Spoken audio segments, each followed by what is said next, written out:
काहे बैठल बाड़ी गौरा प्यारी हो, कधैले बा कवनो बीमारी हो। काहे बैठल बाड़ी गौरा प्यारी हो, कधैले बा कवनो बीमारी हो। ऐ सावन में कैसे काम चहली चहली, हे गौरा मुखवा खोली तनी मुस्काई के बोली। हे गौरा मुखवा खोली तनी मुस्काई के बोली।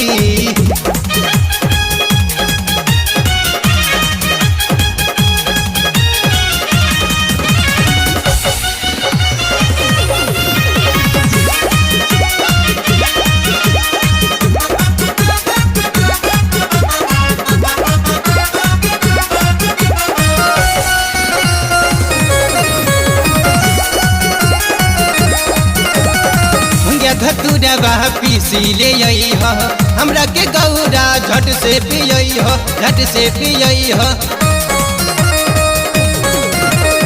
बगिया धतूरा बा पीसी ले आई हो, हमरा के गौरा झट से पियई हो। नाता माता हमरो चकराई ए गौरा मुखवा खोली तनी मुस्काई के बोली।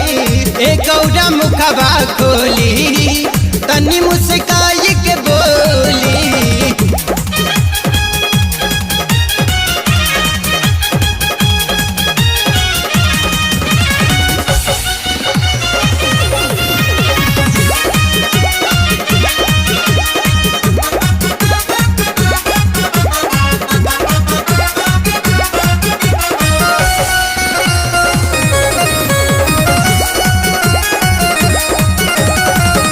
धतूरा हवे जीवन के माजा, मिले न टाइम से हो जाला साजा, हो जाला साजा।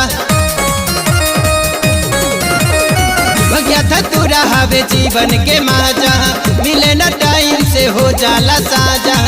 विवेक चिलम में भरी धरी गांजा के ए गौरा मुखवा खोली तनी मुस्काई के